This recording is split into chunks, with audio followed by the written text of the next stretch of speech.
તારીખ 10/1/24 રોજ રાત્રિ દરમિયાન વાંકાનેર શહેરના ભાટિયા સોસાયટી જીનપરા મિલપરા વિસ્તારમાં ચોરી કરવાના બનાવ બન્યા હતા, તેમજ ક્યાંક ક્યાંક ચોરીના પ્રયાસના બનાવ બન્યા હતા. આ ઘરફોડ ચોરી કરનાર ઈસમોને શોધી કાઢવા માટે મોરબી એસપી શ્રી મુકેશ પટેલ સાહેબ અને અમારી માર્ગદર્શન હેઠળ અહીંયા વાંકાનેર પીઆઈ શ્રી જાડેજા, તેમની સાથે ટીમમાં યશપાલસિંહ, વિરેન્દ્રસિંહ વગેરે મળી અને આખી આ જે બનાવ છે એને સર્વેલન્સ કરવામાં આવેલું હતું, જેમાં ટેકનિકલ સર્વેલન્સ, હ્યુમન રિસોર્સથી સર્વેલન્સ તેમજ મોબાઈલ સર્વેલન્સ અને સીસીટીવી સર્વેલન્સ કરવામાં આવેલા હતા. જેમાં સીસીટીવીમાં તેમની ઓળખ થવા પામી હતી અને ત્યારબાદ ટાવર ધમથી એની આ માણસની હાજરી ક્યાં ક્યાં છે એ નક્કી કરવામાં આવી હતી અને જેના આધારે અત્રે મોરબી વાંકાનેર પોલીસની ટીમ બરોડા જઈ અને રોકાઈ હતી અને ત્યાંથી 3 ઇસમોને પકડી લાવી હતી. જેમાં એક રાજાસિંહ સતનામસિંહ, કુલદીપસિંહ બીરસિંહ તેમજ એક કાયદાથી સંઘર્ષિત કિશોર, આ 3 ઇસમોને ચોરી માટે રાઉન્ડ અપ કરી અને અટક કરવામાં આવ્યા.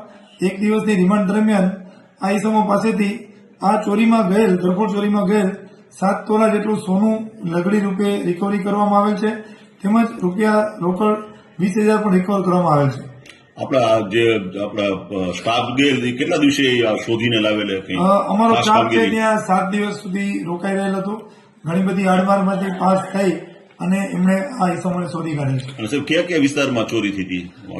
ચોરી અહીંયા વાંકાનેરમાં ભાટિયા સોસાયટીમાં થઈ હતી. ફરિયાદી ત્યાંના છે, સાયદો મિલપરાના છે અને જીનપરા વિસ્તારમાં પણ આ ચોરી થવા અંગે સમાચાર હતા, પણ કંઈ ગયેલ ન હતું. હવે અગાઉ સાહેબ વાંકાનેર વિસ્તારમાં આ લોકોએ ક્યાંય ચોરી કર્યો એવા બનાવ સામે આવેલા છે? હાલ હજી એની પૂછપરછ ચાલુ છે અને જે કંઈ આપણને સગવડ મળશે અથવા બીજી કોઈ ગેંગ કાર્યરત હોય તો તેની માહિતી મળશે, તેની બધી કાર્યવાહી કરવામાં આવશે. પેટ્રોલિંગ હવે આપણે વધારે કંઈક કરશું?